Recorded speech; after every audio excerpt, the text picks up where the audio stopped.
Their name seems benign enough, but I can assure you that the Mi Go are not beings you will want to meet in any situation, at least that I can fathom of. But still, one should always be prepared, and thus, let's lose a little bit more sanity and innocence in today's recording. Hail from the planet of Yuggoth, which some speculate is Pluto. Needless to say that they are aliens whose appearance makes no sense to our human sensibilities. As close as I can describe them, they are 5-foot-tall space prawns who possesses bat-like wings, 2 claws, a head full of antennae, and paired appendages along their body. Well, most sightings say that they are pink, but there are reports who say they come in different color hues too. Even stranger is that they are said to be made of a matter not naturally found on Earth, and are actually fungi. In fact, their wings are made of a membrane that even allows them to travel in space. But this evolution does mean that their wings seem not to function as well in the atmosphere of Earth. They're also incredibly resilient, with accounts of them being able to go into suspended animation until they are softened by a heat source, such as our sun. Now, you think these are just base animals with a primitive sentience?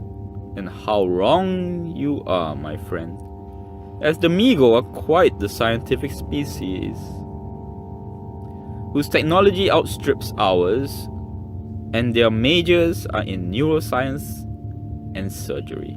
The use of their superior skills in those areas are how we came to know about them.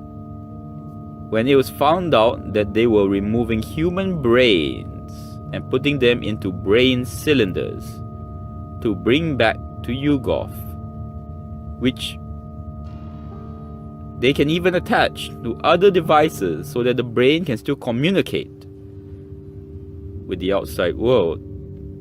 Moving on, it seems there are cases where the Mi Go come to Earth to use us like we use lab monkeys. In fact, there is even accounts that the Mi Go sees showing a human brain, the devices or their technology, as a gift to the unfortunate victim. The other reason cited for their arrival is the collection of sacred designs that are described in a Necronomicon, which bear symbols from the moon of Yuggoth.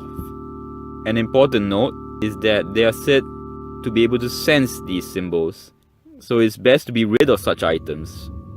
If not, you may become hunted. It seems that the Mi Go see us as we see ants, insignificant, and deal with us because they can. They are amoral, and I guess that is good news. Now, although not as physically dangerous as many of the universe's many space monstrosities, they make up for it, like us humans strangely, in technology, and have even done mind grafting experiments on Shoggoths. What are Shoggoths?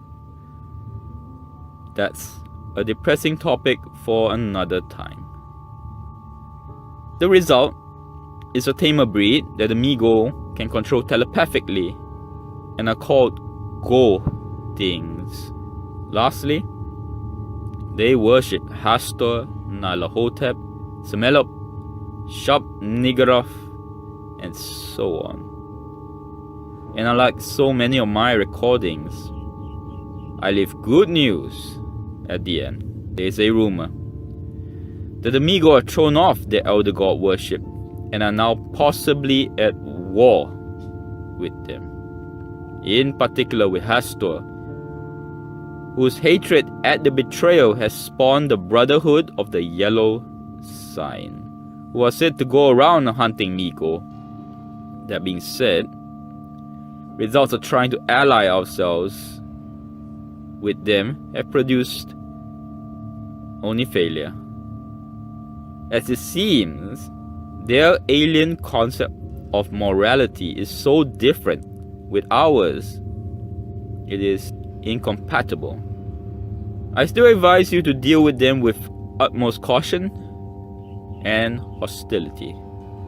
So another recording done, and although I can't reveal to you where I am, my friend, I am in as safe a place one can be on Earth, fighting against gods and monsters. I will try to get some much needed sleep for once, and I advise you to do the same. Till next word.